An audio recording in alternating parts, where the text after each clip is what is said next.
परमेश्वर ਦੀ ਹਜ਼ੂਰੀ ਵਿੱਚ ਬੈਠੇ ਸਾਰੇ ਭੈਣ ਭਰਾਵਾਂ ਨੂੰ ਪਿਆਰ ਭਰੀ ਜੈ ਮਸੀਹ ਦੀ। ਅੱਜ ਸਵੇਰ ਦੇ ਸਮੇਂ ਵਿੱਚ ਆਪਾਂ ਪਰਮੇਸ਼ਰ ਦੀ ਹਜ਼ੂਰੀ ਵਿੱਚ ਇਕੱਠੇ ਹੋਏ ਹਾਂ। ਆਓ ਅੱਜ ਦੇ ਦਿਨ ਦੀ ਕਿਰਪਾ ਦੇ ਲਈ ਪ੍ਰਭੂ ਜੀ ਦਾ ਧੰਨਵਾਦ ਕਰਦੇ ਹੋਏ ਪ੍ਰਾਰਥਨਾ ਕਰੀਏ। Hallelujah hallelujah hallelujah hallelujah. ਧੰਨਵਾਦ ਧੰਨਵਾਦ ਧੰਨਵਾਦ ਪਿਤਾ ਪਰਮੇਸ਼ਰ, ਸਰਵ ਸ਼ਕਤੀਮਾਨ ਜਿੰਦਾ ਪਰਮੇਸ਼ਰ, ਤੁਹਾਡਾ ਧੰਨਵਾਦ ਕਰਦੇ ਹਾਂ, ਤੁਹਾਡੀ ਤਾਰੀਫ ਕਰਦੇ ਹਾਂ, ਤੁਹਾਡੇ ਨਾਮ ਨੂੰ ਮਹਿਮਾ ਅਤੇ ਵਡਿਆਈ ਦਿੰਦੇ ਹਾਂ ਮੇਰੇ ਪ੍ਰਭੂ ਜੀ। ਤੁਹਾਡੀ ਪਾਵਨ ਹਜ਼ੂਰੀ ਵਿੱਚ ਝੁਕਦੇ ਹਾਂ ਮੇਰੇ ਪਿਤਾ ਪਰਮੇਸ਼ਰ।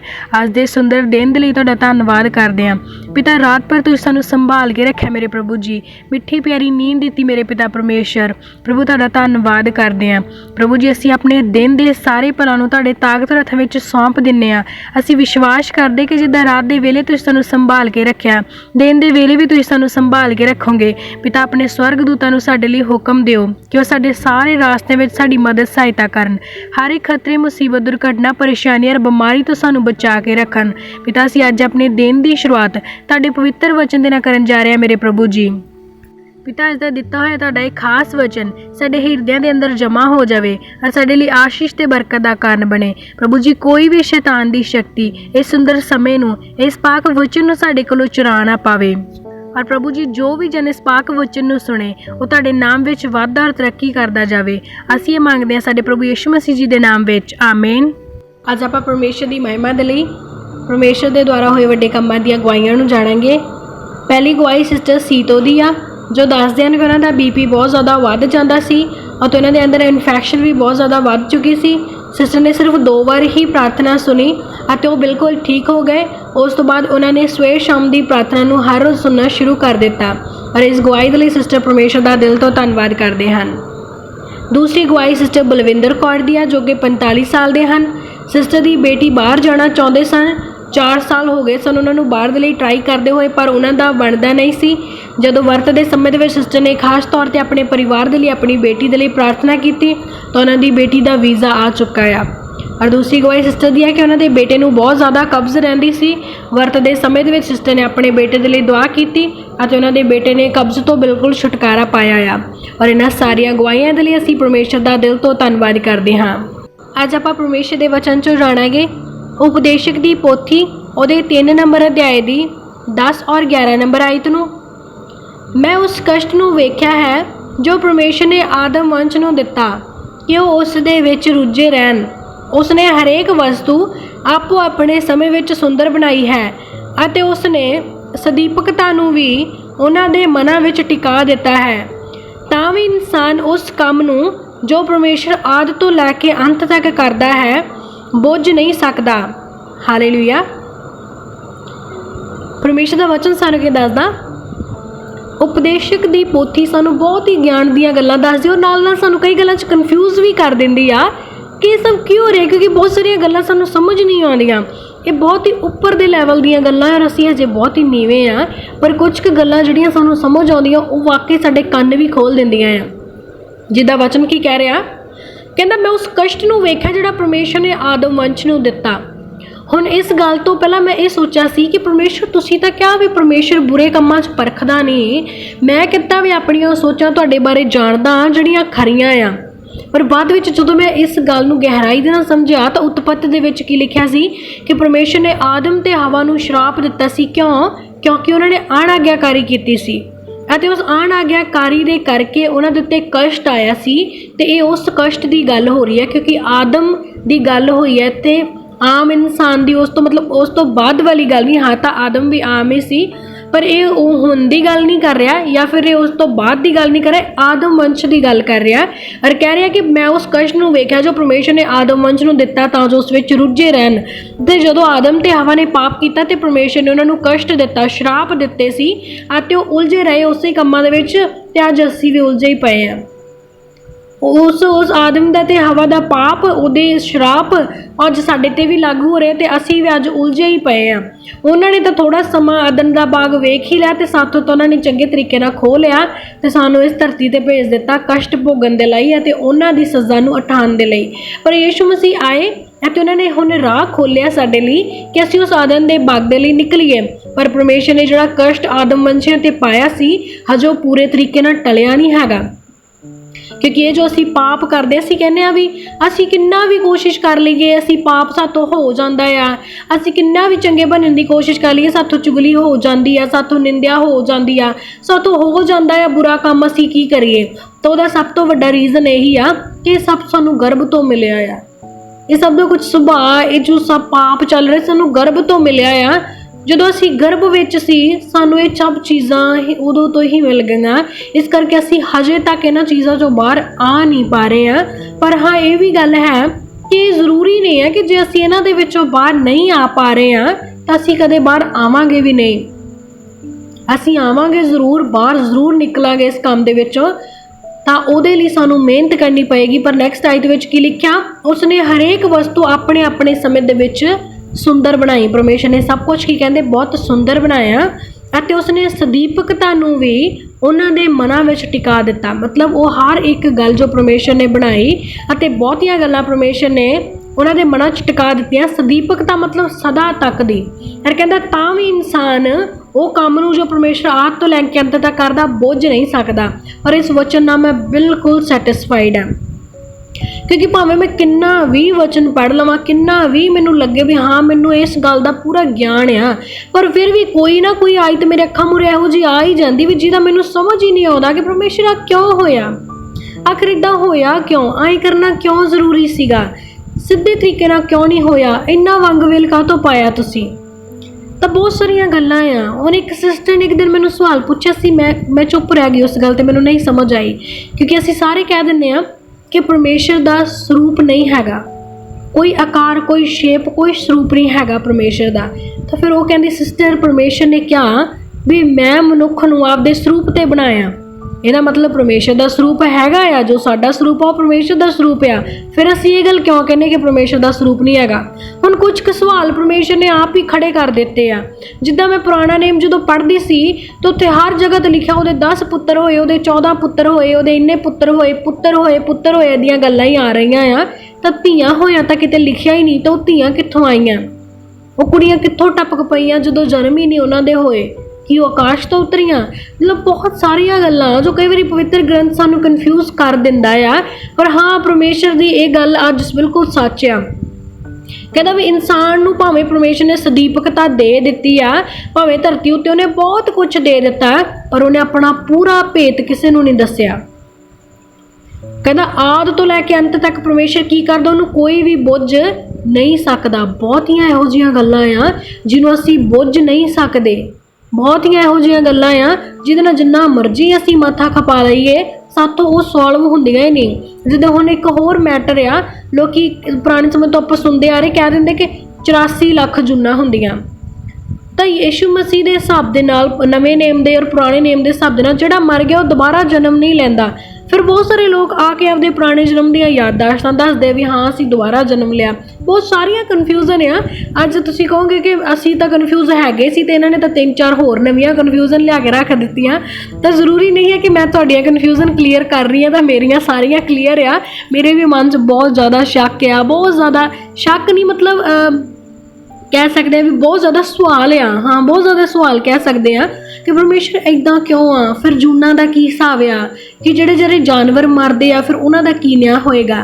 ਤਾਂ ਇਹ ਗੱਲਾਂ ਛੱਡੋ, ਮੈਂ ਤੁਹਾਨੂੰ ਕਨਫਿਊਜ਼ ਨਹੀਂ ਕਰਨਾ ਚਾਹੁੰਦੀ। ਮੇਨ ਪੁਆਇੰਟ ਤੇ ਆਉਣੇ ਆ ਵੀ ਇਹ ਜਿਹੜੀਆਂ ਗੱਲਾਂ ਇਹ ਹਰ ਇੱਕ ਦੇ ਬੰਦੇ ਦੇ ਮਨ 'ਚ ਚੱਲਦੀਆਂ ਰਹਿੰਦੀਆਂ, ਕਦੇ ਕੁਛ ਪ੍ਰਭੂ ਆਈ ਕਿਉਂ ਹੋਇਆ, ਪਰਮੇਸ਼ਰ ਆਏ ਕਿਉਂ ਨਹੀਂ ਹੋ ਗਿਆ। ਬਹੁਤ ਸਾਰੇ ਇਨਸਾਨਾਂ ਦੀਆਂ ਜਿਹੜੇ ਸਵਾਲ ਉਹਨਾਂ ਦਾ ਆਪਾਂ ਜਵਾਬ ਦੇ ਸਕਦੇ ਹਾਂ, ਔਰ ਬਹੁਤ ਸਾਰੇ ਇਨਸਾਨ ਸਵਾਲ ਹੈ ਜਿਹੇ ਕਰ ਦਿੰਦੇ ਜਿਨ੍ਹਾਂ ਦਾ ਜਵਾਬ ਸੱਚਮੁੱਚ ਕਿਸੇ ਹੋਰ ਇਨਸਾਨ ਕੋਲੇ ਹੁੰਦਾ ਨਹੀਂ। ਤਾਂ ਪਰਮੇਸ਼ਰ ਕਹਿੰਦਾ ਵੀ ਤੁਸੀਂ ਸਮਝ ਨਹੀਂ ਸਕਦੇ ਮੇਰੇ ਕੰਮਾਂ ਨੂੰ, ਤੁਸੀਂ ਬੁੱਝ ਨਹੀਂ ਸਕਦੇ ਮੈਂ ਕੀ ਕਰਦਾ ਆ। ਕਹਿੰਦਾ ਜੋ ਪਰਮੇਸ਼ਰ ਆਦ ਤੋਂ ਅੰਤ ਤੱਕ ਕਰਦਾ ਉਹਨੂੰ ਕੋਈ ਵੀ ਬੁੱਝ ਨਹੀਂ ਸਕਦਾ। ਨੈਕਸਟ ਵਚਨ ਸਾਨੂੰ ਕੀ ਦੱਸਦਾ, ਉਪਦੇਸ਼ਕ ਦੀ ਪੋਥੀ 3:16 ਔਰ 17 ਨੰਬਰ ਆਇਤ ਨੂੰ। ਫਿਰ ਮੈਂ ਸੂਰਜ ਦੇ ਹੇਠ ਵੇਖਿਆ ਕਿ ਨਿਆਂ ਦੇ ਥਾਂ ਤੇ ਦੁਸ਼ਟਤਾ ਹੁੰਦੀ ਹੈ ਅਤੇ ਧਰਮ ਦੇ ਥਾਂ ਤੇ ਵੀ ਦੁਸ਼ਟਤਾ ਹੁੰਦੀ ਹੈ। ਤਦ ਮੈਂ ਆਪਣੇ ਮਨ ਵਿੱਚ ਆਖਿਆ ਕਿ ਪਰਮੇਸ਼ਰ ਧਰਮੀਆਂ ਅਤੇ ਦੁਸ਼ਟਾਂ ਦਾ ਨਿਆਂ ਕਰੇਗਾ, ਕਿਉਂ ਜੋ ਇੱਕ ਇੱਕ ਗੱਲ ਦਾ ਤੇ ਇੱਕ ਇੱਕ ਕੰਮ ਦਾ ਵੇਲਾ ਹੈ। ਹਾਲੇਲੂਇਆ। ਇਹ ਗੱਲ ਬਿਲਕੁਲ ਸਹੀ ਲਿਖੀ ਗਈ ਆ। ਕਹਿੰਦਾ ਮੈਂ ਦੇਖਿਆ ਕਿ ਸੂਰਜ ਦੇ ਹੇਠਾਂ ਨਿਆਂ ਨਹੀਂ ਹੁੰਦਾ ਪਰ ਕੀ ਹੁੰਦਾ, ਦੁਸ਼ਟਤਾ ਹੁੰਦੀ ਆ। ਬਹੁਤ ਲੰਮੇ ਸਮੇਂ ਤੋਂ ਬੜੇ ਬੜੇ ਪ੍ਰੋਬਲਮ ਦੇ ਵਿੱਚ ਲੋਕ ਫਸੇ ਹੋਏ ਆ। ਇੱਕ ਘਰ ਦੇ ਵਿੱਚ ਮੈਂ ਗਈ ਸੀ, ਬ੍ਰਦਰ ਕਹਿ ਰਹੇ 25 ਸਾਲ ਤੋਂ ਮੇਰਾ ਕੇਸ ਚੱਲ ਰਿਹਾ, ਕਿਉਂਕਿ ਮੈਂ ਨੌਕਰੀ ਦੇ ਵਿੱਚੋਂ ਟੈਸਟ ਪਾਸ ਕਰ ਲਿਆ ਸੀ, ਪਰ ਮੈਥੋਂ ਰਿਸ਼ਵਤ ਮੰਗੀ ਗਈ ਸੀ ਔਰ ਮੈਂ ਰਿਸ਼ਵਤ ਦੇ ਥਾਂ 'ਤੇ ਉਹਨਾਂ ਨੂੰ ਕੇਸ ਕਰ ਦਿੱਤਾ ਕਿ ਮੈਥੋਂ ਰਿਸ਼ਵਤ ਲੈ ਲਿਆ, ਅਤੇ ਉਹਦਾ ਅੱਜ ਤੱਕ ਨਿਆਂ ਨਹੀਂ ਹੋਇਆ। 25 ਸਾਲ ਦੇ ਵਿੱਚ ਅਗਰ ਉਹ ਪਰਸਨ ਜੋਬ ਕਰਦਾ ਤਾਂ ਉਹ ਕਿੱਥੇ ਦੀ ਕਿੱਥੇ ਪਹੁੰਚ ਜਾਣਾ ਸੀ, ਅਤੇ ਹੋਰ 10 ਸਾਲਾਂ ਨੂੰ 5 ਸਾਲਾਂ ਨੂੰ ਉਹਦੀ ਰਿਟਾਇਰਮੈਂਟ ਦਾ ਸਮਾਂ ਆ ਜਾਏਗਾ। ਪਤਾ ਨਹੀਂ ਕੇਸ ਦੀ ਸੁਣਵਾਈ ਹੋਏਗੀ ਕਿ ਨਹੀਂ ਹੋਏਗੀ। ਹਜੇ ਤੱਕ ਕੋਈ ਸੁਣਵਾਈ ਨਹੀਂ ਹੋਈ, ਹਜੇ ਤੱਕ ਉਸ ਕੇਸ ਨੂੰ ਖਿਲਾਰਿਆ ਹੀ ਨਹੀਂ ਜਾ ਰਿਹਾ, ਉਹ ਪਤਾ ਹੀ ਨਹੀਂ ਉਹਦਾ ਕੀ ਹੋਏਗਾ। ਤਾਂ ਧਰਤੀ ਦੇ ਥੱਲੇ ਕੀ ਹੋ ਰਹੀ ਆ, ਨਿਆਂ ਦੇ ਥਾਂ 'ਤੇ ਦੁਸ਼ਟਤਾ ਹੋ ਰਹੀ ਆ। ਧਰਤੀ ਦਾ ਬੰਦਾ ਕਹਿੰਦਾ ਤਾਂ ਹੈ ਮੈਂ ਨਿਆਂ ਕਰਾਂਗਾ, ਪਰ ਉਹ ਕੋਈ ਸੱਚਾ ਨਿਆਂ ਨਹੀਂ ਕਰਦਾ। ਸਾਰੇ ਰਿਸ਼ਵਤ ਖੋ ਰਿਹਾ, ਪੈਸੇ ਲਈ ਜਾ ਰਹੇ ਆ, ਲੋਕਾਂ ਨੂੰ ਲੁੱਟੀ ਜਾ ਰਹੇ ਆ, ਗਰੀਬ ਦਬਾਇਆ ਜਾ ਰਿਹਾ ਆ, ਪੈਸੇ ਵਾਲਾ ਛੁਡਾਇਆ ਜਾ ਰਿਹਾ ਆ। ਅੱਜ ਸਵੇਰ ਨੂੰ ਚਿੱਟੇ ਵਾਲਾ ਫੜ ਕੇ ਲਿਜਾਂਦੇ, ਸ਼ਾਮ ਤੱਕ ਉਹ ਘਰੇ ਆ ਜਾਂਦਾ ਆ। ਸਵੇਰ ਤੱਕ ਕਿਸੇ ਦੀ ਸ਼ਰਾਬ ਦੀ ਭੱਠੀ ਫੜੀ ਜਾਂਦੀ, ਸ਼ਾਮ ਨੂੰ ਉਹ ਘਰੇ ਆ ਜਾਂਦਾ ਆ। ਕੋਈ ਕਿਸੇ ਦਾ ਖੂਨ ਕਰ ਦਿੰਦਾ, ਸ਼ਾਮ ਨੂੰ ਘਰੇ ਆ ਜਾਂਦਾ ਆ। ਤਾਂ ਅੱਜ ਕੱਲ੍ਹ ਸੱਚਾ ਨਿਆਂ ਧਰਤੀ 'ਤੇ ਰਹਿ ਹੀ ਨਹੀਂ ਗਿਆ, ਔਰ ਇਹ ਗੱਲ ਸਾਨੂੰ ਪਵਿੱਤਰ ਗ੍ਰੰਥ ਵੀ ਦੱਸਦਾ ਆ। ਅਸੀਂ ਕਹਿੰਦੇ ਕਿ ਇਹ ਸਭ ਕਿਉਂ ਹੋ ਰਿਹਾ ਆ, ਕਿਉਂਕਿ ਵਚਨ ਦੇ ਵਿੱਚ ਜੋ ਲਿਖਿਆ ਉਹਦਾ ਪੂਰਾ ਹੋਣਾ ਜ਼ਰੂਰੀ ਆ। ਯੀਸ਼ੂ ਨੇ ਕੀ ਕਿਹਾ ਸੀ ਕਿ ਜਿਹੜੀਆਂ ਗੱਲਾਂ ਮੈਂ ਤੁਹਾਨੂੰ ਦੱਸੀਆਂ ਆ, ਜਿਹੜੀਆਂ ਗੱਲਾਂ ਪਵਿੱਤਰ ਗ੍ਰੰਥ ਦੇ ਵਿੱਚ ਲਿਖੀਆਂ ਗਈਆਂ, ਜਦ ਤੱਕ ਉਹ ਸਾਰੀਆਂ ਪੂਰੀਆਂ ਨਾ ਹੋ ਜਾਣ, ਉਹਨਾਂ ਚਿਰ ਮਨੁੱਖ ਦੇ ਪੁੱਤਰ ਦਾ ਆਉਣਾ ਨਹੀਂ ਹੋਏਗਾ। ਇਹਦਾ ਮਤਲਬ ਇਹ ਸਾਰਾ ਕੁਝ ਹੋਣਾ ਵੀ ਜ਼ਰੂਰੀ ਹੈ, ਕਿਉਂਕਿ ਜੋ ਲਿਖਿਆ ਗਿਆ ਆ, ਕਹਿੰਦਾ ਧਰਮ ਦੇ ਥਾਂ 'ਤੇ ਵੀ ਦੁਸ਼ਟਤਾ ਹੁੰਦੀ ਅਤੇ ਨਿਆਂ ਦੇ ਥਾਂ 'ਤੇ ਵੀ ਦੁਸ਼ਟਤਾ ਹੁੰਦੀ। ਹੁਣ ਧਰਮ ਦੇ ਥਾਂ 'ਤੇ ਦੁਸ਼ਟਤਾ ਕੀ ਹੋ ਰਹੀ ਆ? ਬਹੁਤ ਸਾਰੇ ਹੋਰ ਧਰਮਾਂ ਦੇ ਲੋਕ ਆ, ਉਹ ਈਸਾਈ ਧਰਮਾਂ ਦੇ ਲੋਕਾਂ ਦੇ ਪਿੱਛੇ ਪਏ। ਕੱਲ੍ਹ ਇੱਕ ਖਬਰ ਆਈ ਸੀ ਕਿ ਇੱਕ ਨਿਹੰਗ ਸੀ, ਉਹ ਮਤਲਬ ਅੰਮ੍ਰਿਤਧਾਰੀ ਸੀ, ਸ਼ਾਇਦ ਗ੍ਰੰਥੀ ਲਿਖਿਆ ਹੋਇਆ ਸੀ ਉਹਦੇ ਪਿੱਛੇ। ਇੱਕ ਨਿਹੰਗ ਗ੍ਰੰਥੀ ਦੇ ਦੁਆਰਾ 7 ਸਾਲ ਦੀ ਈਸਾਈ ਲੜਕੀ ਦੇ ਨਾਲ ਬਲਾਤਕਾਰ ਹੋਇਆ। ਤਾਂ ਈਸਾਈ ਅਤੇ ਨਿਹੰਗ ਇਹ ਸ਼ਬਦ ਯੂਜ਼ ਕਰਨਾ ਜ਼ਰੂਰੀ ਨਹੀਂ ਸੀ, ਪਰ ਲੋਕਾਂ ਨੇ ਦੁਸ਼ਟਤਾ ਕਰਨ ਦੇ ਲਈ, ਲੋਕਾਂ ਨੇ ਸਿਰਫ ਵਿਵਾਦ ਖੜਾ ਕਰਨ ਦੇ ਲਈ, ਸਿਰਫ ਵੈਰ ਅਤੇ ਲੜਾਈਆਂ ਖੜਾ ਕਰਨ ਦੇ ਲਈ ਨਿਹੰਗ ਅਤੇ ਈਸਾਈ ਸ਼ਬਦ ਨੂੰ ਯੂਜ਼ ਕੀਤਾ। ਅੱਜ ਕੱਲ੍ਹ ਧਰਮ ਦਾ ਇਸਤੇਮਾਲ ਸਿਰਫ ਦੰਗੇ ਕਰਾਉਣ ਦੇ ਲਈ ਕੀਤਾ ਜਾ ਰਿਹਾ। ਅੱਜ ਕੱਲ੍ਹ ਧਰਮ ਦੇ ਨਾਮ 'ਤੇ ਸਿਰਫ ਦਿਖਾਵੇ ਅਤੇ ਡਰਾਮੇ ਬਚੇ ਆ। ਧਰਮ ਦਾ ਸੱਚਾ ਕੋਈ ਨਹੀਂ ਹੈ। ਜਿੱਦਾਂ ਅਸੀਂ ਵੀ ਦਿਖਾਵੇ ਕਰਦੇ ਹਾਂ, ਅਸੀਂ ਵੀ ਡਰਾਮੇ ਕਰਦੇ, ਐਵੇਂ ਹੀ ਲੋਕਾਂ ਨੂੰ ਦੱਸਦੇ ਫਿਰਦੇ ਅਸੀਂ ਮਸੀਹ 'ਚ ਚੱਲਦੇ ਹਾਂ, ਅਸੀਂ ਮਸੀਹ 'ਚ ਚੱਲਦੇ ਹਾਂ। ਜਦੋਂ ਦੇ ਅਸੀਂ ਮਸੀਹ 'ਚ ਆਏ ਆਹ ਹੋ ਗਿਆ, ਆਹ ਹੋ ਗਿਆ। ਚਲੋ ਗਵਾਹੀ ਦੇਣਾ ਇੱਕ ਅਲੱਗ ਤਰੀਕਾ, ਪਰ ਵਿਅਰਥ ਗੱਲਾਂ ਕਰਨੀਆਂ ਉਹ ਵੀ ਪਰਮੇਸ਼ਰ ਦੇ ਨਾਮ 'ਤੇ, ਧਰਮ ਦੇ ਨਾਮ 'ਤੇ ਦੁਸ਼ਟਤਾ ਆ। ਤਾਂ ਬਹੁਤ ਸਾਰੇ ਲੋਕ ਆ ਆਪਣੇ ਧਰਮਾਂ ਨੂੰ ਬਚਾਉਣ ਦੇ ਲਈ ਵੀ ਈਸਾਈ ਪੈਸੇ ਦਿੰਦੇ ਆ ਕਿ ਚਰਚਾਂ 'ਚ ਦੰਗੇ ਕਰਦੇ ਆ।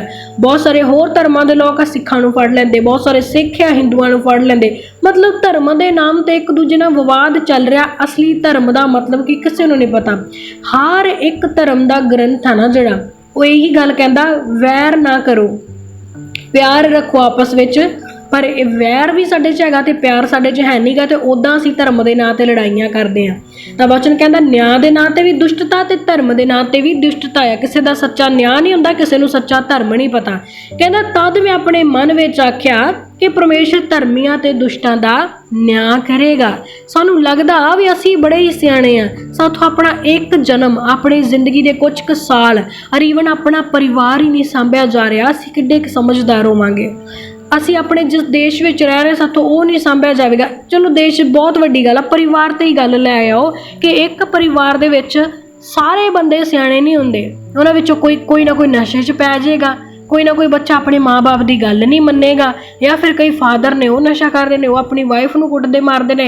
ਮਤਲਬ ਹਰੇਕ ਪਰਿਵਾਰ ਦੇ ਵਿੱਚ 2-4 ਪ੍ਰੋਬਲਮ ਤਾਂ ਹੈਗੀਆਂ ਹੀ ਆ। ਕਿ ਜਦੋਂ ਅਸੀਂ ਇੱਕ ਬੰਦਾ ਆਪਣੇ ਪਰਿਵਾਰ ਦੀ ਵਿਵਸਥਾ ਸਹੀ ਨਹੀਂ ਕਰ ਸਕਦਾ, ਸਾਰੇ ਮਿਲ ਕੇ ਆਪਣੇ ਪਰਿਵਾਰ ਦੀ ਵਿਵਸਥਾ ਸਹੀ ਨਹੀਂ ਕਰ ਸਕਦੇ।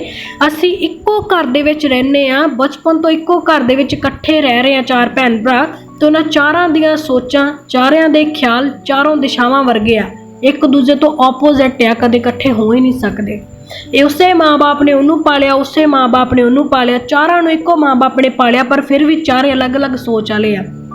ਇਸ ਕਰਕੇ ਕੋਈ ਕਿਸੇ ਦਾ ਨਿਆਂ ਨਹੀਂ ਕਰ ਸਕੇਗਾ। ਕੋਈ ਕਿਸੇ ਨੂੰ ਇਹ ਨਹੀਂ ਕਹਿ ਸਕਦਾ ਮੈਂ ਵਧੀਆ ਕਰ ਸਕਦਾ, ਮੈਨੂੰ ਦਿੱਤੀ ਜਾਵੇ ਇੱਕ ਦਿਨ ਸਰਕਾਰ, ਮੈਂ ਚਲਾ ਕੇ ਦਿਖਾਉਂਦਾ, ਮੈਨੂੰ ਪ੍ਰਧਾਨ ਮੰਤਰੀ ਬਣਾ ਦਿਓ, ਮੈਂ ਚਲਾ ਕੇ ਦਿਖਾਉਂਦਾ। ਜਿਹੜਾ ਬੰਦਾ ਆਪਣੇ ਪਰਿਵਾਰ ਦਾ ਪ੍ਰਧਾਨ ਮੰਤਰੀ ਹੋ ਕੇ ਆਪਣੇ ਪਰਿਵਾਰ ਨੂੰ ਨਹੀਂ ਚਲਾ ਸਕਦਾ, ਪਰਿਵਾਰ ਦਾ ਸਹੀ ਨਿਆਂ ਨਹੀਂ ਕਰ ਸਕਦਾ, ਉਹ ਕੀ ਦੇਸ਼ ਦਾ ਨਿਆਂ ਕਰੇਗਾ। ਤਾਂ ਪਰਮੇਸ਼ਰ ਨੇ ਵੇਖ ਲਿਆ ਵੀ ਲੋਕ ਇਸ ਧਰਤੀ ਦੇ ਨਿਆਂ ਨਹੀਂ ਕਰਦੇ, ਇਸ ਕਰਕੇ ਹੁਣ ਦੁਸ਼ਟ ਤੇ ਧਰਮੀ ਆ ਉਹ ਪਰਮੇਸ਼ਰ ਦੀ ਕਚਹਿਰੀ ਦੇ ਮੂਹਰੇ ਖੜੇ ਕੀਤੇ ਜਾਣਗੇ, ਤੇ ਉਹਨਾਂ ਦਾ ਨਿਆਂ ਹੁਣ ਪਰਮੇਸ਼ਰ ਕਰੇਗਾ।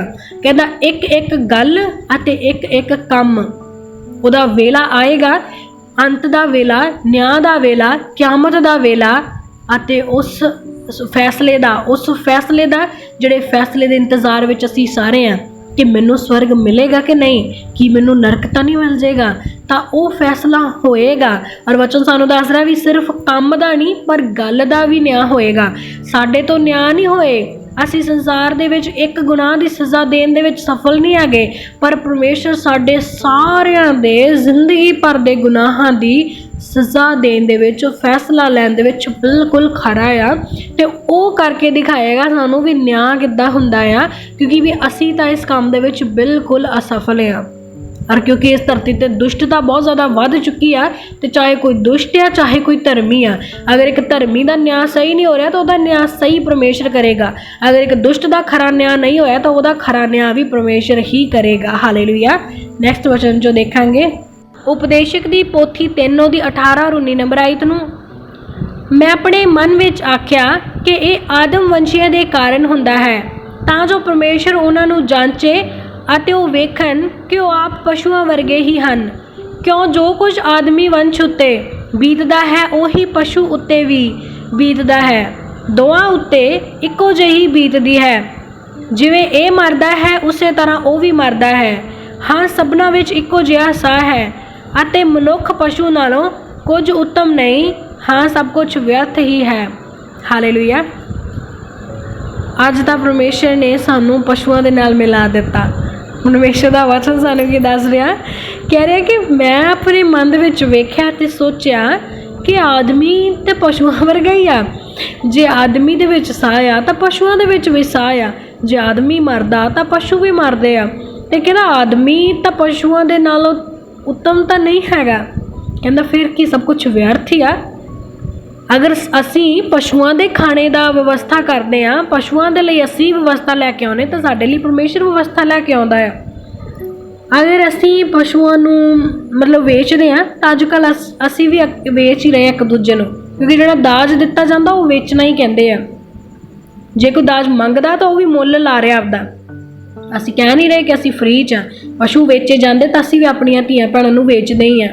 ਦਾਜ ਦੇ ਨਾਲ, ਸੋਨੇ ਦੇ ਨਾਲ, ਸਿੱਧੇ ਤਰੀਕੇ ਦੇ ਨਾਲ ਨਾ ਕਹੋ ਤਾਂ ਪੁੱਠੇ ਤਰੀਕੇ ਦੇ ਨਾਲ ਤਾਂ ਵੇਚ ਹੀ ਰਹੇ ਹਾਂ। ਹੁਣ ਇਹ ਗੱਲ ਭਾਵੇਂ ਕਿਸੇ ਨੂੰ ਚੰਗੀ ਲੱਗੇ ਜਾਂ ਬੁਰੀ ਲੱਗੇ, ਸੱਚ ਤਾਂ ਸੱਚ ਹੀ ਆ। ਕਿਉਂਕਿ ਜਿਹੜੇ ਮੰਗਦੇ ਆ ਉਹ ਦਾਮ ਲਾਉਂਦੇ ਆ, ਤੇ ਜਿਹੜੇ ਦਿੰਦੇ ਆ ਉਹ ਆਪਦੇ ਹੱਥੀਂ ਵੇਚਦੇ ਆ। ਤਾਂ ਅਸੀਂ ਤੇ ਪਰਮੇਸ਼ਰ ਨੇ ਕਿਹਾ ਪਸ਼ੂ ਤੇ ਤੁਹਾਡੇ ਵਿੱਚ ਕੋਈ ਖਾਸ ਫਰਕ ਨਹੀਂ ਹੈਗਾ, ਕਿਉਂਕਿ ਤੁਸੀਂ ਆਪਣੇ ਕੰਮ ਹੀ ਪਸ਼ੂਆਂ ਵਾਲੇ ਕਰ ਲਏ ਆ। ਵਪਾਰ ਉਹਨਾਂ ਦਾ ਹੁੰਦਾ, ਵਪਾਰ ਹੀ ਤੁਸੀਂ ਕਰਨ ਲੱਗ ਗਏ ਆ। ਖਾਣਾ ਪੀਣਾ ਖਾ ਕੇ ਵੀ ਉਹਨੇ ਤੁਹਾਡੇ ਲਾਤੀ ਮਾਰਨੀ। ਜਦੋਂ ਦੁੱਧ ਲੈਣ ਜਾਓਗੇ ਤਾਂ ਤੁਸੀਂ ਵੀ ਮੇਰੇ ਤੋਂ ਖਾਣਾ ਪੀਣਾ ਲੈ ਕੇ ਮੇਰੇ ਤੋਂ ਲਾਤੀ ਮਾਰਦੇ ਆ। ਤੁਸੀਂ ਮੇਰੇ ਤੋਂ ਖੁਸ਼ ਨਹੀਂ ਹੈਗੇ। ਜੇ ਪਸ਼ੂ ਤੁਸੀਂ ਉਹਦੇ ਮੂਹਰੇ ਚਾਰਾ ਪਾ ਕੇ ਆਏ ਤਾਂ ਕਈ ਵਾਰ ਉਹਨੂੰ ਪਸੰਦ ਨਹੀਂ ਆਉਂਦਾ ਤਾਂ ਸਿਰ ਮਾਰ ਸਾਰਾ ਡੋਲ ਦਿੰਦਾ ਨਾ। ਉਸੇ ਤਰ੍ਹਾਂ ਜਦੋਂ ਜਿਹੜੀ ਚੀਜ਼ ਸਾਨੂੰ ਪਰਮੇਸ਼ਰ ਦਿੰਦਾ ਉਹ ਸਾਨੂੰ ਪਸੰਦ ਨਹੀਂ ਆਉਂਦੀ, ਉਹਦੇ ਤੁਸੀਂ ਕੁੜ ਕਰੀ ਜਾਣਾ ਕਿ ਪ੍ਰਭੂ ਆਹ ਕਿਉਂ ਦਿੱਤਾ, ਪ੍ਰਭੂ ਆਹ ਕਿਉਂ ਨਹੀਂ ਹੈਗਾ, ਪਰਮੇਸ਼ਰ ਆਹ ਕਿਉਂ ਨਹੀਂ ਹੈਗਾ। ਉਸੇ ਤਰ੍ਹਾਂ ਪਸ਼ੂ, ਇਹਦਾ ਮਤਲਬ ਸੱਚਮੁੱਚ ਅਸੀਂ ਪਸ਼ੂਆਂ ਵਰਗੇ ਹੀ ਹਾਂ, ਸਾਡੇ ਵਿੱਚ ਕੋਈ ਫਰਕ ਹੀ ਨਹੀਂ ਹੈਗਾ। ਤੇ ਉਪਦੇਸ਼ਕ ਕੀ ਕਹਿ ਰਿਹਾ ਕਿ ਸਭ ਕੁਝ ਕੀ ਆ, ਵਿਅਰਥ ਆ।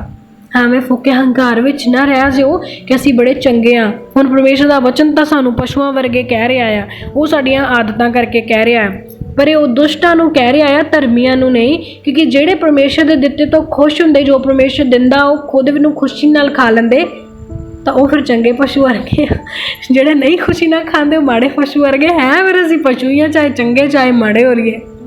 ਪਰਮੇਸ਼ਰ ਕਹਿੰਦਾ ਸਭ ਕੁਝ ਵਿਅਰਥ ਆ। ਗੁੱਸਾ ਨਾ ਕਰਿਓ, ਮਜ਼ਾਕ ਵੀ ਜ਼ਰੂਰੀ ਆ। ਤਾਂ ਉਹਦਾ ਮਤਲਬ ਹੈਗਾ ਕਿ ਕਹਿਣ ਦਾ ਮਤਲਬ ਇਹ ਹੈ ਕਿ ਜੇ ਪਰਮੇਸ਼ਰ ਨੇ ਪਸ਼ੂ ਨੂੰ ਬਣਾਇਆ, ਇਨਸਾਨ ਨੂੰ ਵੀ ਬਣਾਇਆ, ਔਰ ਪਰਮੇਸ਼ਰ ਕਹਿ ਰਿਹਾ ਪਸ਼ੂ ਤੇ ਇਨਸਾਨ ਦੇ ਵਿੱਚ ਕੋਈ ਬਹੁਤਾ ਫਰਕ ਨਹੀਂ ਹੈਗਾ। ਬੇਸ਼ੱਕ ਸਾਨੂੰ ਪਰਮੇਸ਼ਰ ਨੇ ਆਪਣੇ ਸਰੂਪ 'ਤੇ ਬਣਾ ਦਿੱਤਾ, ਪਰ ਸਰੂਪ ਤਾਂ ਪਸ਼ੂ ਦਾ ਵੀ ਪਰਮੇਸ਼ਰ ਨੇ ਬਣਾਇਆ ਨਾ।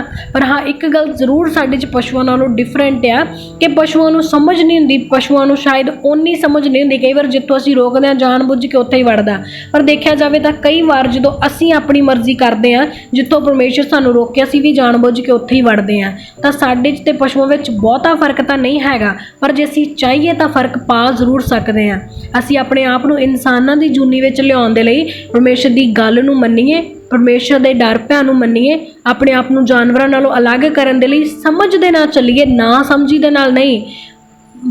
ਮਤਹੀਨ ਹੋ ਕੇ ਨਹੀਂ, ਪਰ ਮਤ ਵਾਲੇ ਹੋ ਕੇ ਅਸੀਂ ਪਰਮੇਸ਼ਰ 'ਚ ਚੱਲੀਏ, ਤਾਂ ਕਿ ਪਰਮੇਸ਼ਰ ਸਾਡੇ ਤੋਂ ਪ੍ਰਸੰਨ ਹੋਵੇ ਤੇ ਅਸੀਂ ਕੀ ਕਰੀਏ, ਪਸ਼ੂਆਂ ਦੇ ਵਰਗੇ ਨਹੀਂ, ਪਰ ਪਰਮੇਸ਼ਰ ਦੇ ਸਰੂਪ ਦੇ ਅਤੇ ਪਰਮੇਸ਼ਰ ਵਰਗੇ ਹੋ ਕੇ ਆਪਣੇ ਆਪ ਨੂੰ ਅਲੱਗ ਦਿਖਾਈਏ। ਹਾਲੇਲੂਇਆ। ਲਾਸਟ ਵਚਨ 'ਚੋਂ ਪੜਾਂਗੇ, ਉਪਦੇਸ਼ਕ ਦੀ ਪੋਥੀ 3:22 ਨੰਬਰ ਆਇਤ ਨੂੰ।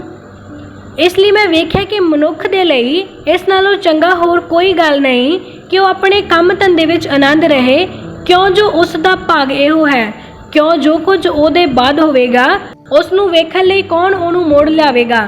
ਹਾਲੇਲੂਇਆ। ਹੁਣ ਇਹ ਗੱਲ ਅਗਰ ਅਸੀਂ ਸਮਝ ਗਏ ਤਾਂ ਸਾਡੀ ਜ਼ਿੰਦਗੀ ਸਿੱਧ ਆ, ਤੇ ਜੇ ਨਾ ਸਮਝੀ ਤਾਂ ਫਿਰ ਅਸੀਂ ਪਸ਼ੂਆਂ ਵਰਗੇ ਹੀ ਆ। ਵਚਨ ਸਾਨੂੰ ਕੀ ਕਹਿ ਰਿਹਾ? ਕਹਿੰਦਾ ਮਨੁੱਖ ਦੇ ਲਈ ਇਸ ਤੋਂ ਚੰਗੀ ਹੋਰ ਕੋਈ ਗੱਲ ਨਹੀਂ ਹੈ ਕਿ ਉਹ ਆਪਣੇ ਕੰਮ ਧੰਦੇ ਵਿੱਚ ਆਨੰਦਿਤ ਰਵੇ। ਖੁਸ਼ ਰਹੋ, ਜੋ ਪਰਮੇਸ਼ਰ ਨੇ ਦਿੱਤਾ ਉਹਨੇ ਦੇ ਵਿੱਚ ਹੀ ਖੁਸ਼ ਰਹਿ ਲਓ, ਕਿਉਂਕਿ ਉਹਨੇ ਸਾਨੂੰ ਪਹਿਲਾਂ ਹੀ ਸਾਡੀ ਲੋੜ ਨਾਲੋਂ ਵੱਧ ਕੇ ਦਿੱਤਾ। ਇਹ ਇੱਦਾਂ ਕਦੇ ਵੀ ਨਹੀਂ ਹੈਗਾ, ਕਿਸੇ ਘਰ 'ਚ ਨਹੀਂ ਹੈਗਾ ਵੀ ਜੇ ਅਸੀਂ ਅੱਜ ਦੀ ਰੋਟੀ ਖਾ ਲਈ ਆ ਤੇ ਸਵੇਰ ਦੀ ਸਾਨੂੰ ਫਿਕਰ ਆ। ਆਲਮੋਸਟ ਹਰੇਕ ਘਰ ਦੇ ਵਿੱਚ ਮਹੀਨੇ ਤੱਕ ਦਾ ਰਾਸ਼ਨ ਤਾਂ ਹਰੇਕ ਦੇ ਘਰਾਂ 'ਚ ਹੀ ਹੁੰਦਾ ਆ, ਤੇ ਜੇ ਸਾਡੇ ਕੋਲੇ ਪਹਿਲਾਂ ਹੀ ਮਹੀਨੇ ਦਾ ਪ੍ਰਬੰਧ ਹੈਗਾ ਤਾਂ ਕੀ ਆਉਣ ਵਾਲੇ ਮਹੀਨੇ ਦਾ ਪ੍ਰਬੰਧ ਪਰਮੇਸ਼ਰ ਨਾ ਕਰੇਗਾ? ਕਹਿੰਦਾ ਜਿੰਨਾ ਤੁਹਾਨੂੰ ਮਿਲ ਰਿਹਾ ਉਹਦੇ ਵਿੱਚ ਖੁਸ਼ ਰਹੋ, ਜੋ ਤੁਹਾਨੂੰ ਦਿੱਤਾ ਜਾ ਰਿਹਾ ਉਹਦੇ ਵਿੱਚ ਆਨੰਦਿਤ ਹੋਵੋ ਅਤੇ ਆਪਣੇ ਕੰਮ ਧੰਦੇ ਵਿੱਚ ਆਨੰਦ ਮਾਣੋ, ਆਨੰਦ ਭੋਗੋ। ਕਹਿੰਦਾ ਕਿਉਂਕਿ ਜੋ ਕੁਝ ਤੁਹਾਨੂੰ ਦਿੱਤਾ ਗਿਆ ਤੁਹਾਡੇ ਲਈ ਕਾਫੀ ਆ, ਇਹੀ ਤੁਹਾਡਾ ਭਾਗ ਆ। ਅਤੇ ਕਹਿੰਦਾ ਜੋ ਕੁਝ ਉਦੋਂ ਬਾਅਦ ਹੋਏਗਾ ਤੁਸੀਂ ਕਿਹੜਾ ਵੇਖਣ ਆਉਣਾ ਆ। ਕਹਿੰਦਾ ਕੌਣ ਤੁਹਾਨੂੰ ਮੋੜ ਕੇ ਲਿਆਵੇਗਾ ਉਹ ਵਿਖਾਉਣ ਦੇ ਲਈ ਕਿ ਜੋ ਤੁਸੀਂ ਸੋਚਿਆ ਸੀ ਹੋਇਆ ਕਿ ਨਹੀਂ। ਹੁਣ ਅਸੀਂ ਜਾਣਦੇ ਕਿ ਦਾਊਦ ਦਾ ਸੁਪਨਾ ਸੀ ਕਿ ਮੈਂ ਮਹਿਲ ਬਣਾਵਾਂ। ਮਹਿਲ ਮਤਲਬ ਪਰਮੇਸ਼ਰ ਦੇ ਲਈ ਭਵਨ ਬਣਾਵਾਂ, ਕਿ ਪਰਮੇਸ਼ਰ ਦੇ ਲਈ ਕਹਿੰਦਾ ਪ੍ਰਭੂ ਮੈਂ ਸੁਪਨਾ ਸੋਚਿਆ, ਮੈਂ ਨਕਸ਼ਾ ਬਣਾਇਆ, ਮੈਂ ਪਲੈਨਿੰਗ ਕਰ ਲਈ ਵੀ ਕਿਵੇਂ ਦਾ ਆਪਾਂ ਬਣਾਉਣਾ ਆ, ਪਰ ਉਹ ਬਣਾ ਨਹੀਂ ਪਾਇਆ। ਫਿਰ ਉਹਨੇ ਆਪਣੀਆਂ ਸਾਰੀਆਂ ਗੱਲਾਂ ਆਪਣੇ ਪੁੱਤਰ ਨੂੰ ਦੱਸੀਆਂ ਵੀ ਐਦਾਂ ਕਰਕੇ ਬਣਾਈ, ਤੂੰ ਐਦਾਂ ਕਰਕੇ ਬਣਾਈ, ਇੱਥੇ ਆਹ ਲਾਈ, ਇੱਥੇ ਆਹ ਲਾਈ, ਸਭ ਕੁਛ ਦੱਸ ਦਿੱਤਾ। ਪਰ ਕਿ ਜਦੋਂ ਉਹ ਮਹਿਲ ਪੂਰਾ ਹੋਇਆ, ਭਵਨ ਪੂਰਾ ਹੋਇਆ, ਤਾਂ ਕੀ ਉਹਨੂੰ ਵੇਖਣ ਦੇ ਲਈ ਮੁੜ ਕੇ ਆਇਆ? ਜਾਂ ਫਿਰ ਕਿੰਨੇ ਵਾਰੀ ਉਹਨੂੰ ਤੋੜਿਆ ਗਿਆ, ਕਿੰਨੇ ਵਾਰੀ ਜਗਵੇਦੀਆਂ ਢਾਈਆਂ ਗਈਆਂ, ਕਿੰਨੇ ਵਾਰੀ ਵਿਵਾਦ ਲੜਾਈਆਂ ਹੋਈਆਂ ਉੱਥੇ, ਤਾਂ ਕੀ ਉਹ ਵੇਖਣ ਆਇਆ? ਜਾਂ ਸੁਲੇਮਾਨ ਵੇਖਣ ਆਇਆ ਵੀ ਮੇਰੇ ਮਹਿਲ ਨੂੰ ਇੰਨੇ ਵਾਰੀ ਤੋੜ ਦਿੱਤਾ, ਮੈਂ ਤਾਂ ਇੰਨੇ ਪਿਆਰ ਨਾਲ ਬਣਾਇਆ ਸੀਗਾ, ਹੁਣ ਮੈਂ ਇਹਨਾਂ ਨੂੰ ਦੱਸਦਾ ਆ? ਨਹੀਂ ਮੁੜ ਕੇ ਆਇਆ ਨਾ ਉਹ। ਤਾਂ ਜਿਨ੍ਹਾਂ ਦੇ ਨਾਲ ਪ੍ਰਭੂ ਖੁਦ ਰੂਬਰੂ ਗੱਲ ਕਰਦਾ ਸੀ, ਸਾਰੀ ਗੱਲ ਕਰਦਾ ਸੀ, ਸਭ ਕੁਝ ਖੁੱਲ੍ਹ ਕੇ ਦੱਸਦਾ ਸੀ, ਜਦੋਂ ਉਹ ਨਹੀਂ ਵੇਖਣ ਆਏ, ਜਦੋਂ ਉਹ ਨਹੀਂ ਵੇਖ ਸਕੇ, ਤਾਂ ਫਿਰ ਅਸੀਂ ਕਿੱਥੋਂ ਆ ਜਾਾਂਗੇ ਵੇਖਣ ਦੇ ਲਈ? ਤਾਂ ਫਿਰ ਅਸੀਂ ਉਹ ਚੀਜ਼ਾਂ ਜੋੜ ਕੇ ਲੈਣੀਆਂ ਹੀ ਕੀ ਆ, ਜਿਹਨੂੰ ਜਦੋਂ ਵਰਤਣਾ ਕਿਸੇ ਨੇ ਉਹਨੂੰ ਸਾਨੂੰ ਪਤਾ ਹੀ ਨਹੀਂ ਲੱਗੇਗਾ ਵੀ ਉਹਨੇ ਕਿਵੇਂ ਵਰਤਿਆ, ਕੀ ਕੀਤਾ, ਕੀ ਨਹੀਂ ਕੀਤਾ। ਜਦੋਂ ਸਾਨੂੰ ਪਤਾ ਹੀ ਨਹੀਂ ਰਹਿਣਾ ਵੀ ਸਾਡਾ ਜਿਹੜਾ ਧਨ ਅਸੀਂ ਜੋੜਿਆ ਸੀ, ਹੋ ਸਕਦਾ ਸਾਡੀ ਪਿਛਲੀ ਪੀੜ੍ਹੀ ਜੋ ਸਾਡੇ ਤੋਂ ਬਾਅਦ ਆਏਗੀ ਉਹ ਨਸ਼ਿਆਂ 'ਚ ਹੀ ਉਡਾ ਦੇਵੇ। ਅਸੀਂ ਤਾਂ ਸੋਚਿਆ ਹੋਏਗਾ ਵੀ ਚੱਲ ਸਾਡੀ ਆਉਣ ਵਾਲੀ ਪੀੜ੍ਹੀ ਚੰਗਾ ਖਾ ਲੇਗੀ, ਮੈਂ ਇੰਨੇ ਪੈਸੇ ਜੋੜਤੇ, ਉਹ ਕੈਨੇਡਾ ਦਾ ਵੀਜ਼ਾ ਲਾ ਕੇ ਚੱਲ ਜੇਗੀ ਤੇ ਉਹਨੇ ਵੀਜ਼ਾ ਠੇਕੇ ਤੇ ਹੀ ਲਾ ਲਿਆ ਹੋਵੇ। ਤਾਂ ਫਿਰ ਕੀ ਫਾਇਦਾ ਉਹਨਾਂ ਚੀਜ਼ਾਂ ਨੂੰ ਜੋੜਨ ਦਾ ਜਿਹਨੇ ਯੂਜ਼ ਕਰਨਾ ਅਸੀਂ ਵੇਖ ਹੀ ਨਹੀਂ ਪਾਵਾਂਗੇ। ਅਤੇ ਜਿਵੇਂ ਅਸੀਂ ਸੋਚਿਆ ਉਹਨੂੰ ਉਵੇਂ ਯੂਜ਼ ਕਿਸੇ ਨੇ ਕਰਨਾ ਹੀ ਨਹੀਂ, ਤੇ ਉਹ ਪੈਸਾ ਬਾਅਦ ਵਿੱਚ ਵੀ ਸਾਨੂੰ ਦੁੱਖ ਦੇਵੇ। ਜੇ ਸਾਡੀ ਜਿਉਂਦੀ ਜਾਨ 'ਤੇ ਹੀ ਕਿਸੇ ਨੇ ਉਹਨੂੰ ਗਲਤ ਇਸਤੇਮਾਲ ਕਰ ਲਿਆ ਤਾਂ ਵੀ ਸਾਨੂੰ ਦੁੱਖ ਆ, ਤੇ ਜੇ ਸਾਡੇ ਮਰਨ ਤੋਂ ਬਾਅਦ ਉਹਦਾ ਕਿਸੇ ਨੇ ਗਲਤ ਇਸਤੇਮਾਲ ਕਰ ਲਿਆ ਤਾਂ ਫਿਰ ਕਿਹੜਾ ਅਸੀਂ ਵੇਖ ਲਾਂਗੇ, ਤਾਂ ਜਾਂ ਅਸੀਂ ਉਹਨੂੰ ਬਦਲ ਦਾਂਗੇ। ਤੇ ਜਦੋਂ ਜਿਹੜੀ ਚੀਜ਼ ਦਾ ਨਾ ਸਾਨੂੰ ਫਲ ਆ, ਨਾ ਸਾਨੂੰ ਉਹਦੇ ਨਾਲ ਚੈਨ ਆ, ਨਾ ਸਾਨੂੰ ਉਹਦੇ ਨਾਲ ਸੰਤੁਸ਼ਟੀ ਆ, ਤਾਂ ਉਹਨਾਂ ਚੀਜ਼ਾਂ ਦਾ ਪਿੱਛਾ ਕਰਕੇ ਅਸੀਂ ਕੀ ਕਰਨਾ ਆ? ਸਾਨੂੰ ਲੋੜ ਹੀ ਨਹੀਂ ਹੈਗੀ ਆਉਣ ਵਾਲੀਆਂ ਗੱਲਾਂ ਦੀ ਫਿਕਰ ਕਰਨ ਦੀ। ਜਦੋਂ ਸਾਡਾ ਪਰਮੇਸ਼ਰ ਆਉਣ ਵਾਲੇ ਸਮੇਂ ਦੀ ਫਿਕਰ ਕਰਨ ਵਾਲਾ ਬੈਠਾ, ਉਹ ਆਦ ਤੇ ਅੰਤ ਦਾ ਪਰਮੇਸ਼ਰ ਆ, ਉਹਨੂੰ ਸਭ ਖਬਰ ਆ, ਤੇ ਜਦੋਂ ਉਹਨੂੰ ਸਭ ਖਬਰ ਆ ਉਹ ਕਰ ਲੇਗਾ। ਅਸੀਂ ਕੋਈ ਜ਼ਿਆਦਾ ਸਮਝਦਾਰ ਹੈ ਵੀ ਜਿਹੜਾ ਉਹਦੇ ਨਾਲੋਂ ਵਧੀਆ ਅਸੀਂ ਵਿਵਸਥਾ ਕਰ ਲਾਂਗੇ? ਪਰਮੇਸ਼ਰ ਦੀ ਸੋਚ 'ਤੇ ਭਰੋਸਾ ਰੱਖੋ, ਆਪਣੀ ਸੋਚ ਸਮਝਦਾਰ ਨਾ ਬਣੋ, ਆਪਣੇ ਧੰਦੇ ਦਾ ਆਨੰਦ ਮਾਣੋ, ਆਪਣੇ ਕੰਮ ਦੇ ਵਿੱਚ ਖੁਸ਼ ਰਹੋ, ਜੋ ਪ੍ਰਭੂ ਨੇ ਦਿੱਤਾ ਉਹਦੇ ਵਿੱਚ ਆਨੰਦਿਤ ਹੋਵੋ ਅਤੇ ਪਰਮੇਸ਼ਰ ਦੀ ਧਾਰਮਿਕਤਾ ਦੇ ਕੰਮ ਕਰੋ, ਕਿਉਂਕਿ ਪ੍ਰਭੂ ਦੀ ਧਾਰਮਿਕਤਾ ਸਾਡੀ ਜ਼ਿੰਦਗੀ ਦੇ ਵਿੱਚ ਹੋਣੀ ਜ਼ਰੂਰੀ ਆ। ਤਾਂ ਆਓ ਅੱਜ ਆਪਾਂ ਸਾਰੇ ਆਪਣੇ ਆਪ 'ਚ ਧਾਰਮਿਕਤਾ ਨੂੰ, ਪਰਮੇਸ਼ਰ ਦੇ ਸੱਚੇ ਨਿਆਂ ਨੂੰ, ਸਬਰ, ਸੰਤੋਖ, ਸ਼ਾਂਤੀ, ਆਨੰਦ ਨੂੰ ਸਵਰਗ ਰਾਜ ਦੇ ਵਿੱਚੋਂ ਖੁਦਾਵੰਦ ਦੀ ਹਜ਼ੂਰੀ ਦੇ ਵਿੱਚੋਂ ਮੰਗਣ ਦੇ ਲਈ ਪਰਮੇਸ਼ਰ ਦੀ ਹਜ਼ੂਰੀ ਵਿੱਚ ਪ੍ਰਾਰਥਨਾ ਕਰਾਂਗੇ। Hallelujah, hallelujah, hallelujah, hallelujah, hallelujah, hallelujah, hallelujah. ਧੰਨਵਾਦ, ਧੰਨਵਾਦ, ਧੰਨਵਾਦ, ਧੰਨਵਾਦ, ਧੰਨਵਾਦ ਕਰਦੇ ਮਹਾਨ ਪਿਤਾ ਪਰਮੇਸ਼ਰ, ਸੈਨਾ ਦੇ ਪ੍ਰਭੂ ਯਹੋਵਾ, ਤੁਹਾਡੀ ਪਵਿੱਤਰ ਹਜ਼ੂਰੀ ਅੱਗੇ ਝੁਕਦੇ ਪਿਤਾ ਪਰਮੇਸ਼ਰ, ਤੁਹਾਡੇ ਨਾਮ ਨੂੰ ਮਹਿਮਾ ਤੇ ਵਡਿਆਈ ਦਿੰਦੇ ਹੈ ਪ੍ਰਭੂ ਜੀ। ਅੱਜ ਦੇ ਦਿਨ ਦੇ ਲਈ ਤੁਹਾਡਾ ਦਿਲ ਤੋਂ ਧੰਨਵਾਦ ਕਰਦੇ ਖੁਦਾਵੰਦ, ਅੱਜ ਦੇ ਦਿਨ ਦੀ ਕਿਰਪਾ ਦੇ ਲਈ ਤੁਹਾਡਾ ਧੰਨਵਾਦ ਕਰਦੇ ਪ੍ਰਭੂ ਜੀ। ਸੱਚਮੁੱਚ ਤੁਸੀਂ ਦਇਆ ਕਰਨ ਵਾਲੇ, ਪਵਿੱਤਰ, ਸ਼ੁੱਧ ਅਤੇ ਆਜ਼ਾਦ ਕਰਨ ਵਾਲੇ ਪਰਮੇਸ਼ਰ ਪ੍ਰਭੂ ਜੀ। ਆਪਣੀ ਸਦਾ ਦੀ ਦਇਆ, ਕਿਰਪਾ, ਆਸ਼ੀਸ਼, ਬਰਕਤ ਇਹਨਾਂ ਦੀ ਜ਼ਿੰਦਗੀ ਦੇ ਵਿੱਚ ਭੇਜੋ ਪਿਤਾ ਪਰਮੇਸ਼ਰ। ਤੁਹਾਡਾ ਦਇਆ ਵਾਲਾ ਹੱਥ ਇਹਨਾਂ ਨੂੰ ਸੰਭਾਲ ਕੇ ਰੱਖੇ ਪਿਤਾ ਪਰਮੇਸ਼ਰ। ਜਿੱਦਾਂ ਰਾਤ ਦੇ ਵੇਲੇ ਤੁਸੀਂ ਇਹਨਾਂ ਨੂੰ ਸੰਭਾਲਿਆ ਖੁਦਾਵੰਦ, ਮਿੱਠੀ ਪਿਆਰੀ ਨੀਂਦ ਦਿੱਤੀ ਪਰਮੇਸ਼ਰ ਪਿਤਾ, ਆਉਣ ਵਾਲੇ ਹਰ ਇੱਕ ਪਲ ਦੇ ਵਿੱਚ ਵੀ ਇਸੇ ਤਰ੍ਹਾਂ ਹੀ ਸੰਭਾਲ ਕੇ ਰੱਖਣਾ ਪਰਮੇਸ਼ਰ ਪਿਤਾ। ਤੁਹਾਡਾ ਦਇਆ ਵਾਲਾ ਹੱਥ ਇਹਨਾਂ ਨੂੰ ਬਰਕਤ ਅਤੇ ਆਸ਼ੀਸ਼ ਦੇ ਨਾਲ ਭਰੇ, ਤੁਹਾਡਾ ਪਵਿੱਤਰ ਲਹੂ ਇਹਨਾਂ ਨੂੰ ਪਵਿੱਤਰ, ਸ਼ੁੱਧ ਅਤੇ ਆਜ਼ਾਦ ਕਰੇ ਪ੍ਰਭੂ ਜੀ। ਤੁਹਾਡੀ ਸਦਾ ਦੀ ਦਇਆ, ਕਿਰਪਾ, ਆਸ਼ੀਸ਼, ਬਰਕਤ ਹੁਣ ਤੋਂ ਲੈ ਕੇ ਸਦਾ ਤੱਕ तक इन्हां दीयां जिंदगियां 'च बड़ी रहे परमेश्वर पिता। तुहाडा पवित्र नेम है जिन्हां नाल बन्निया जावे प्रभु जी। सचमुच तुसीं आज़ाद पवित्र शुद्ध दया करन वाले परमेश्वर हो प्रभु जी। अपनी सदा दी दया किरपा आशीष बरकत दे नाल भर दो पिता। अपना पवित्र नेम अज इन्हां नाल बन्नो प्रभु जी। Hallelujah hallelujah hallelujah hallelujah. धन्नवाद धन्नवाद धन्नवाद धन्नवाद। Thank you Jesus, thank you Jesus. Hallelujah. Thank you father lord Jesus, we are sitting in your holy presence. Hallelujah. Thank you father lord Jesus. Hallelujah.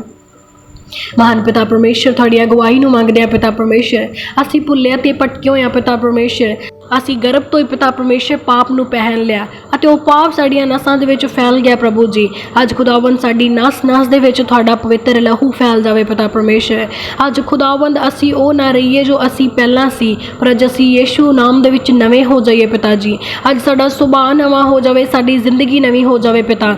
ਉਹ ਕਸ਼ਟ ਜਿਹੜਾ ਤੁਸੀਂ ਆਦਮ ਵੰਸ਼ ਨੂੰ ਦਿੱਤਾ ਪਿਤਾ ਪਰਮੇਸ਼ਰ, ਅਸੀਂ ਉਸ ਵਿੱਚ ਬੁਰੇ ਤਰੀਕੇ ਦੇ ਨਾਲ ਫਸ ਚੁੱਕੇ ਹਾਂ ਪ੍ਰਭੂ ਜੀ। ਸਾਨੂੰ ਗਿਆਨ ਮਤ ਬੁੱਧ ਅਤੇ ਸਮਝ ਦਾ ਆਤਮਾ ਦਿਓ ਪਿਤਾ ਪਰਮੇਸ਼ਰ।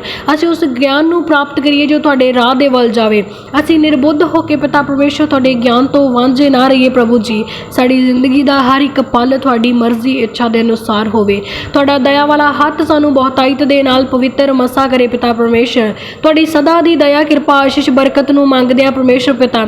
फ्री करो पिता परमेश्वर, आज़ाद करो प्रभु जी। इस आदम वंश नूं पिता अज फिर तो एक नवे रूप दे विच लैके आओ। अज तो असीं आदम वंशी ना होइए पर मसीह दे वंशक होइए पिता परमेश्वर। असीं उस विरसे दे वारिस होइए प्रभु जी जिस विरसे नूं तुसीं साडे लई तैयार कीता आ।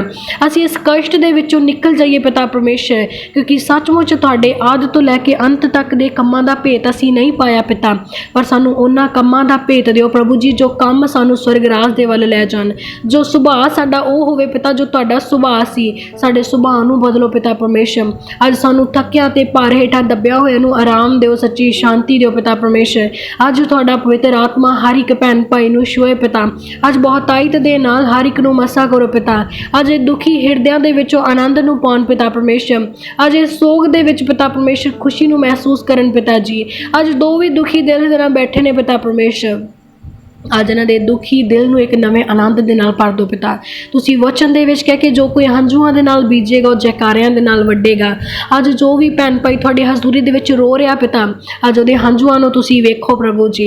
अज उन्हां दा इन्हां हंझूआं नूं वहाउणा व्यर्थ ना जावे पिता परमेश्वर, क्योंकि सचमुच खुदावन तुसीं वचन दे विच कह के हे मेरी बेटी मैं तेरे हंझूआं नूं वेख लिया आ। अज इस हर एक गिल्ली अख नूं तुसीं खुशी दे नाल भर दो पिता परमेश्वर।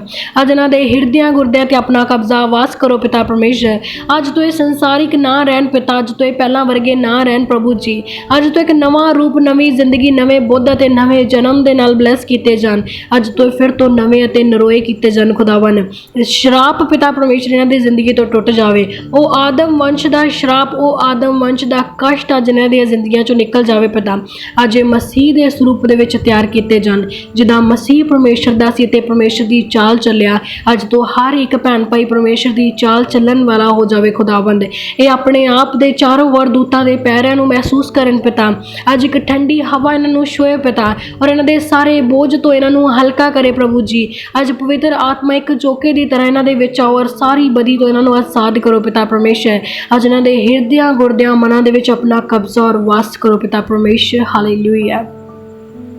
महान पिता परमेश्वर अज छूहो ते आज़ाद करो परमेश्वर पिता। तुहाडी सदा दी दया किरपा आशीष बरकत नूं इन्हां दे लई मंगदे आ और इन्हां नूं अकल मत बुद्ध नूं मंगदे आ प्रभु जी। अज एक सच्ची शांति इन्हां दी जिंदगी च मंगदे आ। अज सचमुच तुहाडे आराम नूं मंगदे आ प्रभु जी। तुहाडे धीरज अते तुहाडे सबर नूं मंगदे आ पिता परमेश्वर। अज सारे चिंता परेशानियां तो आज़ाद हो जाण। जो भी इन्हां दे मन दीयां सोचां इन्हां दे मन दे विच दौड़ चल रही आ, वो सारी दौड़ नूं स्टॉप कर दे यीशु नाम दे विच। हालेलुया। सारे ख्यालों के तूफान नूं रोक देने पिता परमेश्वर। अज इन्हां दे दिमाग बिल्कुल फ्री किते जान पिता जी। इस समय पवित्र आत्मा इन्हां नूं शो खुदावंद जो भी भैन ते भाई इस जगह ते बैठे ने परमेश्वर पिता, उस हर एक भैन भाई की आवाज़ नूं सुनो पिता परमेश्वर। जो मावां अपने बच्चों के लिए दुआ कर रही ने खुदावंद, इन्हां दे पेट दे विच अज अपने नबियां नूं भेजो पिता। इन्हां दे घरां दे विच नबी उठन पिता परमेश्वर। जो भैन भाई दुख रोग बीमारी चिंता दे विच ने पिता, उन्हां सारे भैनां भाइयों नूं सारे रोग बीमारियां चिंतावां तो आज़ाद करो प्रभु जी। अज तो इन्हां दा जिंदगी दा हर एक पल पिता परमेश्वर तुहाडी मर्जी इच्छा दे अनुसार होवे। कोई भी भैन भाई अज वांझा ना जावे पिता परमेश्वर। जो भी भैनां पिता परमेश्वर अपने पतियां दे नशे तो निराश ने पिता, अज दुखी मन दे नाल तुहाडी हज़ूरी च बैठी आ, अज हर एक नशे दी स्पिरिट नूं यीशु नाम दे विच कैंसल आउट कर देने खुदावंद।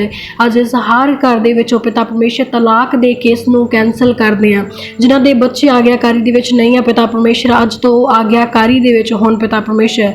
जिन्हां दे माँ बाप पिता परमेश्वर गलत संगति दे विच या लड़ाई झगड़े दे विच ने, अज वो हर माँ बाप पवित्र शुद्ध किया जावे।